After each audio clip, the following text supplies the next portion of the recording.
Hola, ¿cómo están? Soy Iván Carrillo. Bienvenidos al noticiero científico y cultural iberoamericano NSC, el espacio informativo de la Asociación de Televisiones Educativas y Culturales Iberoamericanas, ATEI. El llamado don de la ubicuidad o la omnipresencia universal han sido un sueño que los seres humanos han manifestado a lo largo de los siglos en diversas culturas. Pero en el siglo XXI, la tecnología posibilita estar en dos o más lugares al mismo tiempo. La realidad virtual es hoy la puerta de entrada a sitios ubicados en el otro lado del mundo o bien a espacios que existieron en el pasado y que pueden ser recreados digitalmente. Los invito a viajar de México a Egipto. En México también se hace realidad virtual y realidad aumentada. Son jóvenes mexicanos entre 19 y 23 años quienes han trabajado en el proyecto de restauración de la tumba tebana 39 en Luxor, Egipto. Son de estudiantes entre sexto y noveno semestre, los cuales se dedicaron a crear el contenido virtual. Fue tomar información de cómo es la tumba en la actualidad y aproximar cómo era la tumba en la antigüedad, pero crear modelos tridimensionales para poder crear una experiencia interactiva. En 2003, el Supremo Consejo de Antigüedades de Egipto autorizó que la Sociedad Mexicana de Egiptología, con el apoyo de la Universidad del Valle de México, realizara los trabajos de investigación y restauración en la tumba tebana 39. 12 años después, el proyecto llegó a los estudiantes de la carrera de ingeniería. Datos arquitectónicos, medidas exactas de cómo es la tumba. La tumba en reconstrucción virtual perteneció a Puemra, segundo sacerdote de Amón, tercer hombre en la jerarquía del poder en el imperio egipcio. La tumba se divide en varias secciones, por lo que tuvimos que hacer para cada sección pues un trabajo de reconstrucción pictórica, podríamos decir. Empezamos con la parte que es el modelado. Pasamos al texturizado. Los jóvenes hicieron dos versiones de la tumba, una con el aspecto en ruinas que tiene actualmente y otra como se cree lucía en el momento de resplendor egipcio. Del engine del videojuego creado, los modelos tridimensionales se exportaron a la aplicación de un celular móvil. Con ayuda de unos lentes y un celular, la tumba puede ser visitada por cualquier persona en cualquier lugar del mundo. Y así es como se ve la realidad virtual. Se espera que la aplicación pueda ser una realidad en los próximos meses. Milenaria es la relación entre el ser humano y las bebidas alcohólicas. Producto de elaborados procesos como la fermentación o la destilación, las espirituosas forman parte de rituales en todas las culturas y están presentes en la adoración de dioses, fiestas y celebraciones bélicas. En lo profundo de la selva amazónica, un grupo humano nos recuerda su gran valor y simbolismo y también, hay que decirlo, el gusto que hemos adquirido por sus efectos analgésicos. En lo profundo de la selva amazónica también saben de fiestas. Los miembros de la pequeña y remota tribu Guayapí en el norte de Brasil honran al espíritu del río bebiendo caxiri, una bebida fermentada que producen de forma artesanal. Cantamos al espíritu del río para que nos escuche y esté alegre. Así no nos atacará cuando nos bañemos o cuando los niños vayan al río a jugar. Los guayapí necesitan pocas excusas para organizar rondas de tragos, preferentemente con música. Apelan a caxiri para celebrar, pero también para olvidar los problemas de la reserva.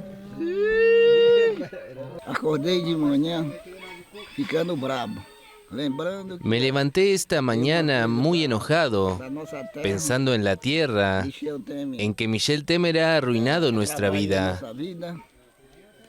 Pero cuando bebo, veo las cosas diferente. Estoy alegre, dejé de lado el problema y dejé entrar la alegría.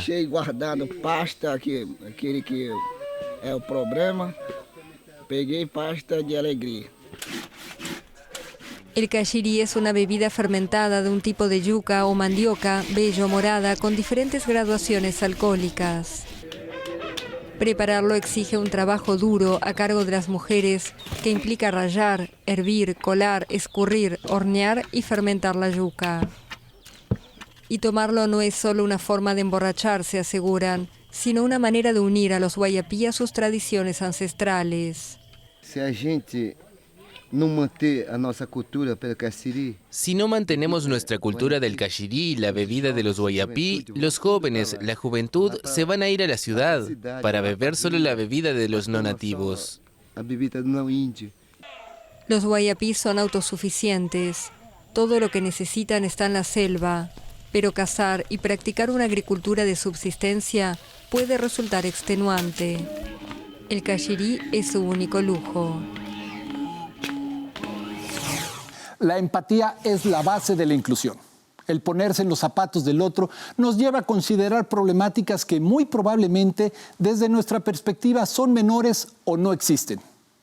En este sentido, las tecnologías digitales se han convertido en excelentes herramientas para integrar a grupos humanos como los discapacitados físicamente.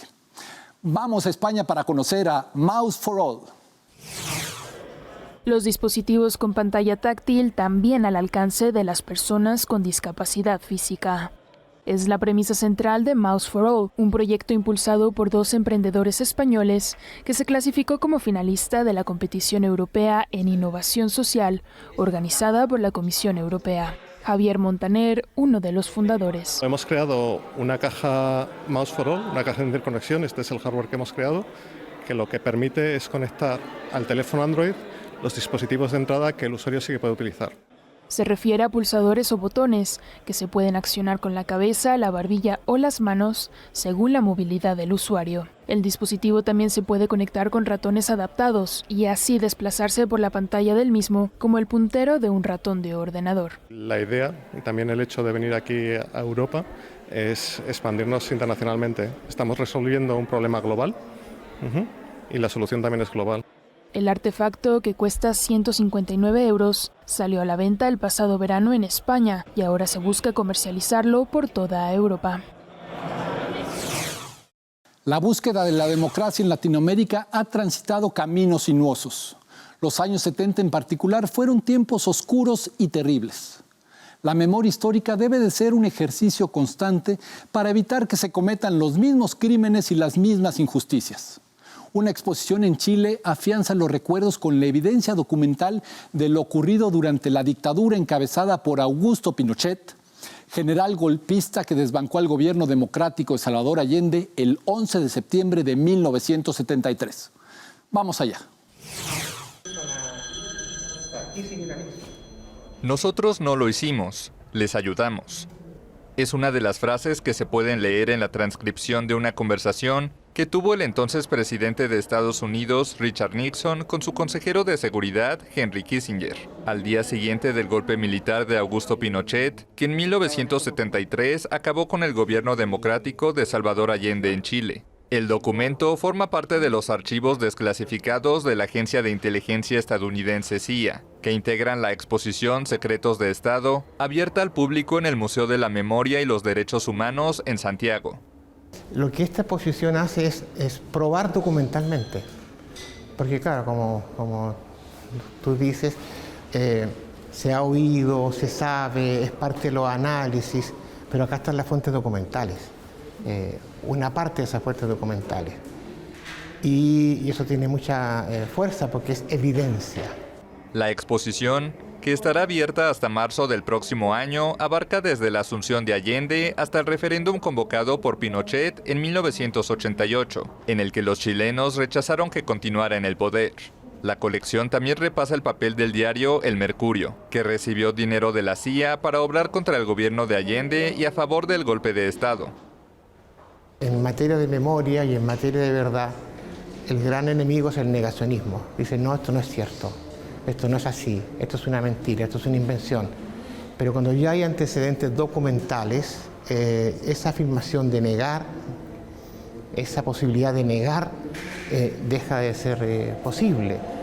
Preocupado de que su triunfo propagara la izquierda en América Latina, Nixon trató de desestabilizar el gobierno de Allende desde su victoria electoral. La dictadura militar dejó más de 3.000 muertos y desaparecidos en los 15 años que gobernó Chile. La discriminación es un fenómeno complejo, a veces invisible y que se manifiesta en la exclusión y también en representaciones socioculturales, estereotipos y estigmas. Un sector social que la suele padecer calladamente son las personas de talla baja, es decir, aquellas que padecen acondroplasia, la forma más común de enanismo. Por fortuna, son ellos quienes en el Perú han hecho sonar su voz muy alto. Vamos allá. La reciente aprobación del Congreso peruano de una ley destinada a establecer un marco normativo de protección y promoción de los derechos de las personas de talla baja fue celebrado el sábado en vísperas del Día Mundial de las Personas de Talla Baja en Lima. Nos benefician muchas cosas, sé que nos van a abrir muchas puertas, bastante, en los temas de salud, en lo que es, ahorita actualmente se está trabajando en el tema laboral. Hay algunas personas que están trabajando en empresas grandes del Estado, privadas. Más de un centenar de integrantes de la Asociación Afectados con la Acondroplasia considera que la norma promueve una cultura de respeto a su condición física y el trato en la sociedad, incluyendo programas y proyectos que el Estado planifica y ejecuta a favor de los sectores vulnerables. Bueno, a que las personas nos empiecen a respetar y aceptarnos en la sociedad, ¿no? A defender nuestros derechos, que muchas veces son muy irrespetados o nos los quitan y no tenemos las mismas oportunidades que los demás. Y eso pedimos, ¿no? El mismo respeto y la misma oportunidad de poder, por ejemplo, ir a trabajar en el mismo lugar o, por ejemplo, estudiar en la universidad y todo lo demás, ¿no? La acondroplasia, la forma más frecuente de enanismo, es una alteración ósea de origen cromosómico caracterizada porque los huesos largos están acortados simétricamente, siendo normal la longitud de la columna vertebral, lo que provoca un crecimiento disarmónico del cuerpo. Con información de la oficina en Lima, Perú, Noticias Xinhua. Está usted viendo NSC, el noticiero científico y cultural iberoamericano. No se vaya.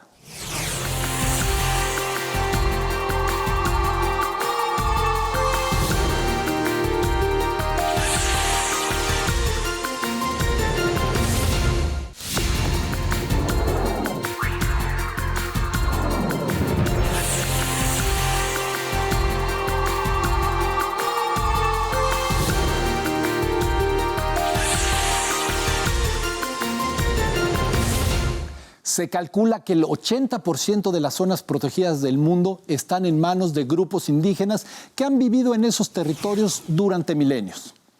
En el reciente Congreso Mundial de la Conservación de la Biología, llevado a cabo en Cartagena, Colombia, se destacó la importancia vital que tienen estas comunidades para hacer de la conservación un éxito. Los habitantes del Amazonas brasileño son un ejemplo de esta resistencia. Veamos. Aisladas en las orillas de los ríos, a horas de cualquier centro poblado, pequeñas comunidades organizadas protegen parte de la Amazonia brasileña de la explotación indiscriminada. Ituxi y Medio Purús son reservas que comparten geografías similares. Medio Purús, con menos de 7.000 kilómetros cuadrados, alberga a casi 6.000 personas en comunidades aún más remotas que las de Ituxi, donde viven unas 600 personas en 8.000 kilómetros cuadrados. Ambas zonas son reservas extractivas que garantizan a sus habitantes la propiedad y explotación controlada de la tierra. Si una comunidad está dentro de un área protegida, usted está allí protegido. Entonces fue el problema común que involucró a todo el mundo en luchar por una reserva extractiva para que todo el mundo esté protegido. Se necesitan horas y hasta días de navegación para llegar a las comunidades más alejadas del Abria, el extenso municipio al cual pertenecen las reservas. La escasa presencia del Estado se nota sobre todo en las dificultades que enfrentan la salud y la educación. No hay farmacias o ambulancia fluvial y el sistema de comunicaciones es precario. En Ituxi solo hay educación básica, mientras que en Medio Purús hay escuelas para formación secundaria vía satélite, pero a falta de programas superiores, los jóvenes continúan migrando.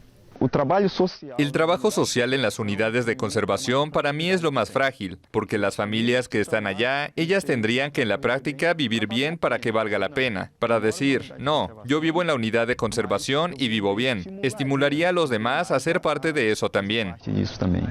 La principal fuente de ingresos es la venta de castañas y la agricultura familiar. Comercializar a escala la pesca o el azaí. Los habitantes de las reservas afirman que mientras ellos se preocupan por mantener la selva en pie, no ven que la conservación de la Amazonia sea una prioridad del gobierno brasileño. El reconocido biólogo mexicano Rodolfo Dirso, profesor de la Universidad de Stanford en California, acuñó ya hace algunos años el concepto de faunación, un término en consonancia con la palabra deforestación, pero que se refiere a la pérdida masiva de especies animales que estamos padeciendo. Costa Rica, un país cuya tradición y políticas públicas para la conservación son envidiables, también enfrenta grandes retos en este sentido. Con tan solo 51.100 kilómetros cuadrados de superficie terrestre y 589.000 kilómetros cuadrados de mar territorial, Costa Rica es considerado uno de los países con más alta diversidad de especies. Se estima que en su territorio conviven más de 500.000 de ellas. Un estudio reveló que en Costa Rica 1 de 4 hogares mantiene como mascota algún animal silvestre y en su mayoría son loras y pericos. Esta comercialización de fauna silvestre está generando la disminución paulatina de las poblaciones naturales y muchas especies están en peligro de extinción. En el país existen 28 centros de rescate dedicados a la atención veterinaria y rehabilitación de animales. Sin embargo, no son suficientes ya que la manutención y rehabilitación es muy costosa. Fundaciones como Rescate Animal Su-Ave reciben entre 2.000 y 2.500 animales silvestres por año y devolviendo el 98% a sus hábitats naturales. Y los pocos que no pueden ser reintegrados debido a lesiones o problemas de comportamiento reciben visitas en el parque abierto al público para generar recursos económicos. El Rescate Animal Su-Ave es administrado por la Fundación Restauración de la Naturaleza. Es una fundación sin fines de lucro, no gubernamental, cuya misión es rehabilitar y liberar animales silvestres. Financiamos todos los proyectos gracias a la visita de las personas en nuestro parque. Los proyectos tales como el centro de rescate, el centro de reproducción y 2 sitios de liberación que tenemos, uno en Guanacaste y otro en Golfito. Y además de nuestro parque de visitación y también nuestra educación ambiental. Este parque está ubicado en la garita de Alajuela, a tan solo 40 minutos de San José, y cuenta con jardines botánicos y más de 125 especies de animales, entre ellos aves, mamíferos y reptiles, y más de 12.000 tipos de plantas. Dentro de las especies que recibimos, las que recibimos en mayor cantidad son las tortugas, en general, las cuales se venden como mascotas y llega a un cierto punto donde ya no, las personas o no las quieren mantener o las no saben hacia dónde llevarlas, nos las traen acá hacia el centro de rescate.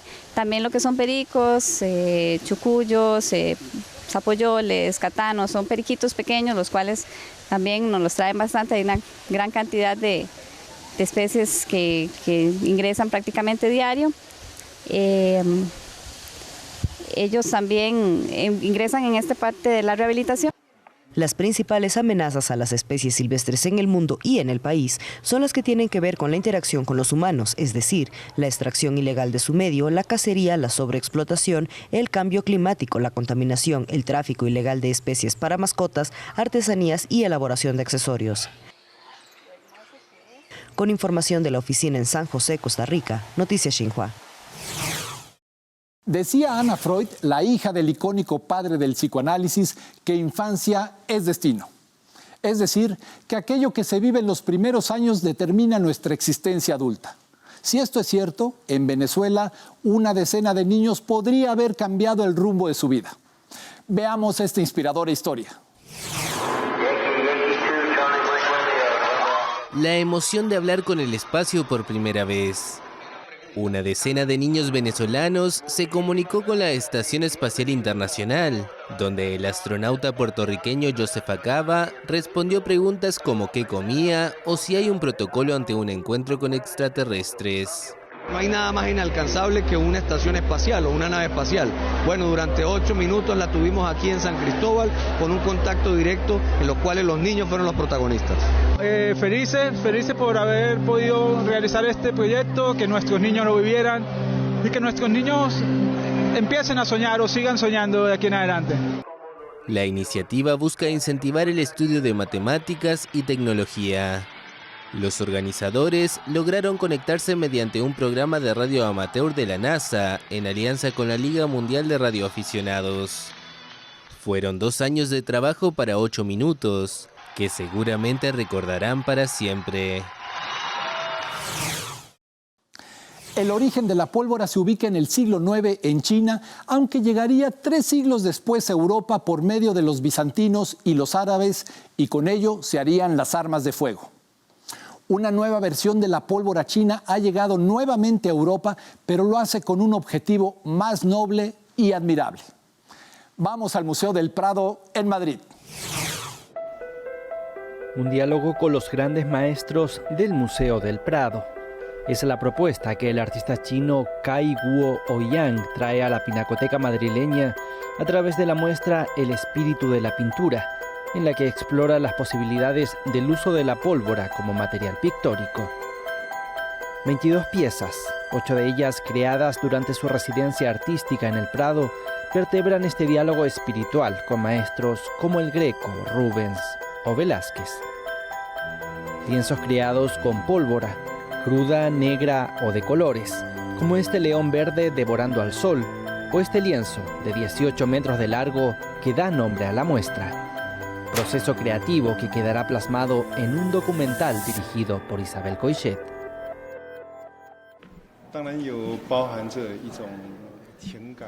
El uso de la pólvora abarca muchos sentimientos, nos dice el artista.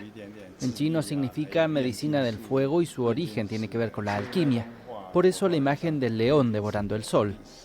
Es expectación, riesgo y aventura, ya que a diferencia del óleo no conoceremos el color resultante en el lienzo hasta después de la explosión. Conocido internacionalmente por sus pinturas con pólvora y eventos de pirotecnia, como el de la inauguración de los Juegos Olímpicos de Pekín, Guo Ouyang se convierte así en el primer artista vivo que concibe obra inédita para su exposición en el Prado.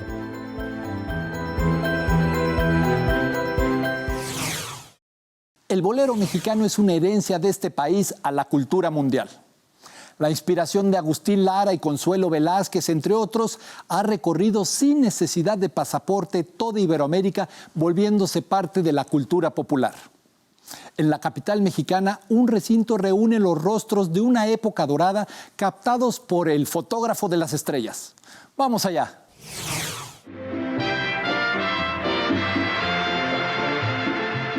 ¿Cómo no recordar aquella época de un México que ya no existe? De las pantallas en blanco y negro, de los boleros, los días de radio, de carpa y de teatro.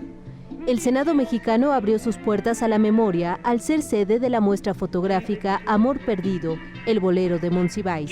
Imágenes de Armando Herrera, el fotógrafo de las estrellas. 45 fotografías que dan cuenta del talento de Herrera, obras que forman parte importante de las colecciones de Carlos Monsiváis. El hombre de letras, un melómano fanático del bolero, fue amigo de uno de los fotógrafos más importantes de la farándula mexicana, Armando Herrera, quien le regaló una importante colección de retratos que a día de hoy recorre el país bajo el nombre de Amor Perdido. Mi padre Armando Herrera, el llamado desde entonces el fotógrafo de las estrellas, llevó una muy grata amistad con Carlos Monsiváis. Hizo un libro especialmente para mi padre y como correspondencia decidimos obsequiar al Museo del Estanquillo, a nombre de Carlos Monsiváis, una selección de retratos del bolero. Armando Herrera inició su carrera en 1934. Fue Agustín Lara, el compositor de María Bonita, el primer artista que retrató. A la lista se sumarían grandes compositores, cantantes y autores de la talla de Consuelo Velázquez, María Félix, Jorge Negrete o Javier Solís.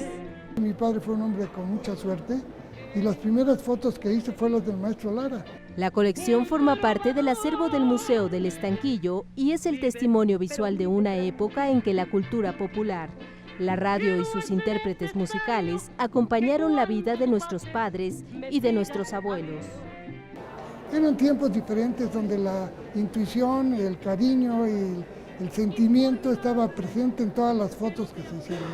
Retratar siempre ha sido un acto de amor en el mejor de todos los sentidos, entre el autor y el actor, para un tercero que es el espectador.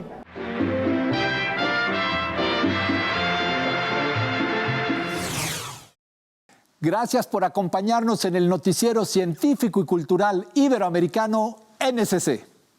Agradecemos a los socios de ATEI que a través de sus contenidos, sistemas, canales, plataformas web y perfiles en redes sociales hacen posible la producción, transmisión y difusión de este noticiario, al igual que a las agencias informativas AFP, EFE, Notimex, Xinhua y al servicio informativo Deutsche Welle.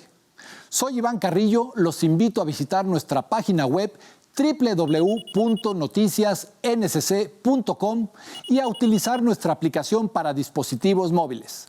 La próxima semana, más información científica y cultural.